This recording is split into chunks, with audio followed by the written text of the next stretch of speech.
بیگم اور ان کے خواب۔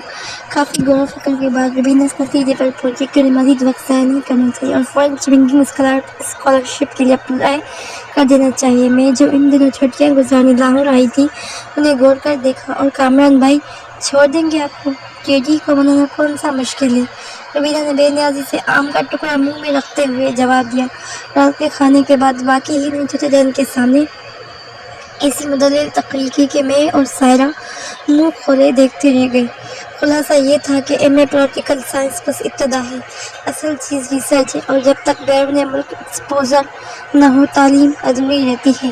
چچا جان خاموشی سے اخبار طے کرتے رہے مگر چچی نسرین فوری آڑے ہاتھوں لے بیٹھی۔ 2 مہینے ہوئے ہیں ڈگری کے لیے،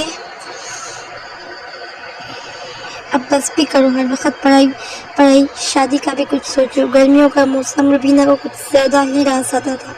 دوپہر پر سوئیں گی، شام کو نہا دھو کر لان میں آ بیٹھیں گی اور پھر لیمو پانی کے ساتھ زندگی، محبت اور شادی پر لیکچر شروع۔ کل ہی تو فرما رہی تھی محبت دراصل ایک وقتی کیفیت ہے، اصل چیز سیلف ریسپیکٹ ہے۔ میں نے یاد دلایا، آپ کو معلوم ہے کامران بھائی پچھلے 4 سال سے آپ کے عشق میں مبتلا ہیں۔ عشق؟ روبینہ نے ہنکارا بھرا۔ وہ تو بس مصروفیت کا نام ہے۔ چند دن بعد کامران کا فون آیا۔ یہ اسکالرشپ والی خبر سچ؟ بالکل۔ آواز سنجیدہ ہو گئی۔ مجھے اتنی آزاد سوچ والی بیوی نہیں چاہیے جو کل کو کہے میں اپنے فیصلے خود کروں گی، جاب بھی نہیں کرنے دوں گا میں۔ روبینہ کچھ دیر خاموش رہی، پھر بولی، میں اجازت لینے کے لیے نہیں، اطلاع دینے کے لیے بتا رہی ہوں۔ رمضان شروع ہوا تو اس بار انہوں نے سونا کم اور پڑھنا زیادہ شروع کر دیا۔ انٹرویو کی تیاری زوروں پر تھی، فلسفے کی پریکٹیکل باتیں زیادہ۔ پھر خبر آئی سلیکشن ہو گئی۔ چچی نسرین نے باقاعدہ ماتم شروع کر دیا۔ لڑکی ہاتھ سے نکل گئی، مگر اصل ڈرامہ تو ابھی باقی تھا۔ چچا جان 2 دن کے لیے کراچی گئے ہوئے تھے۔ واپسی پر اعلان فرمایا، ہم نے کامران کے والدین سے بات کر لی ہے، عید کے دوسرے دن نکاح ہوگا۔ اور ہاں، کامران کا بھی بیرون ملک کورس کے لیے انتخاب ہو گیا ہے، 2 سال کے لیے جا رہا ہے، شادی کے بعد ساتھ چلی جانا۔